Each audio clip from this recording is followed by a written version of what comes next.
जय हिंद दोस्तों, की ऑफ मैथमेटिक्स 2.0 में मैं ललन कुमार आपका हार्दिक स्वागत करता हूं। आइए दोस्तों, आज जो है अगले वीडियो में हम क्यूबाइट के बारे में जानते हैं कि क्यूबाइट से संबंधित जो भी इंपॉर्टेंट बातें हैं मैं उसको देखता हूं। तो आप जैसा कि यहाँ पर देख रहे हैं, क्यूबाइट जो है वह एक ईंट की तरह दिखता है, या आप कह सकते हैं एक पुस्तक की तरह दिखता है। ठीक है, इसमें क्या होते हैं आप देख सकते हैं कि जो है ये पार्ट, ये वाला साइड और साइड, मतलब इसमें जो है 4 पार्ट जो दिखता है आपको, मतलब टोटल इसमें 6 सतह होते हैं, लेकिन 4 सतह जो है वो आयताकार और 2 सतह जो होता है लगभग वह वर्गाकार होता है। दोस्तों आइए इससे संबंधित जो फार्मूला है और इम्पोर्टेंट बात है उसको जानते हैं।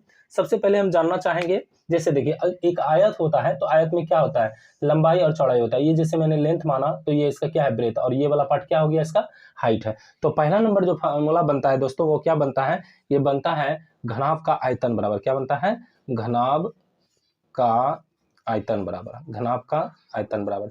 इसको हम b से रिप्रेजेंट करते हैं। आयतन क्या होता है, तो l, b और h ये सभी मल्टीप्लाई होकर ही बन जाते हैं क्या, घनाभ का आयतन, अर्थात l into B into H. ठीक है दोस्तों, दूसरा नंबर देखिए, जब घनाभ का जो है हमने आयतन निकाला, उसके बाद निकलता है क्या, तो घनाभ का जो है वक्र पृष्ठीय क्षेत्रफल, या उसी को कहते हैं पार्श्व पृष्ठीय क्षेत्रफल, अर्थात घनाभ का वक्र पृष्ठीय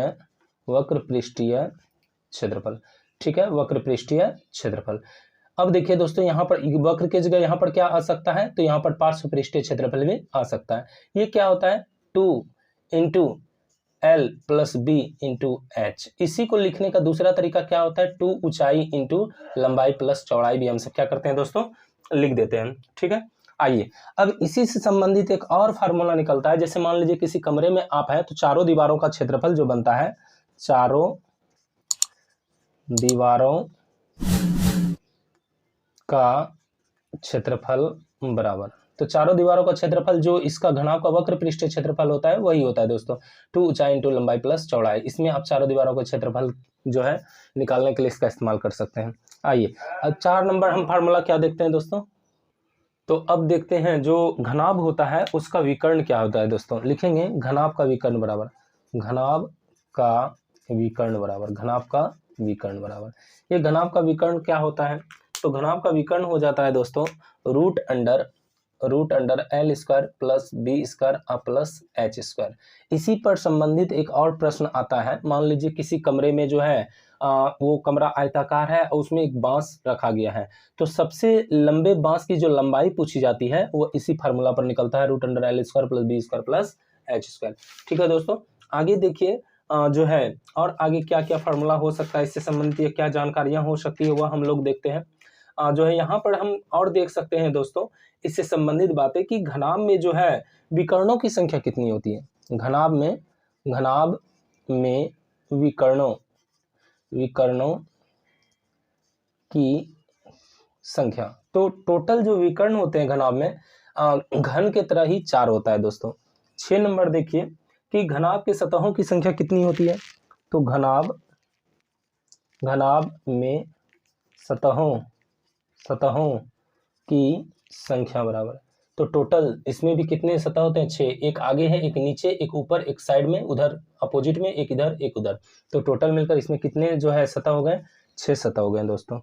अब अगला 7 नंबर आप देखिए, तो घनाभ में जो है किनारों की संख्या देखते हैं या शीर्षों की संख्या देखते हैं। यहाँ भी 8 शीर्ष होता है, एक यहाँ, एक यहाँ, एक यहाँ, एक यहाँ है, फिर यहाँ है, यहाँ है, यहाँ है, यहाँ है। तो घनाभ में शीर्षों की संख्या, घनाभ में शीर्षों की संख्या बराबर कितना हो जाएगा दोस्तों, टोटल मिलकर यह 8 हो गया। ठीक है, अब 8 नंबर देखिए पॉइंट क्या कहता है। 8 नंबर पॉइंट कहता है दोस्तों कि किनारों की संख्या या साइडों की संख्या कितनी होती है, तो घनाभ में किनारों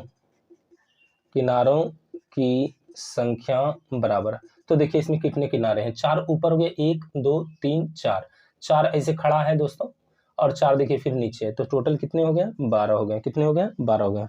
अब यहाँ पर हम एक लास्ट देखते हैं कि घनाभ में जो शीर्ष कोणों की संख्या कितनी होती है। मैंने बताया था इस 3 लाइन से जो है यहाँ पर 3 एंगल बनता है, एक ये साइड, एक ये साइड और ये और इनके बीच।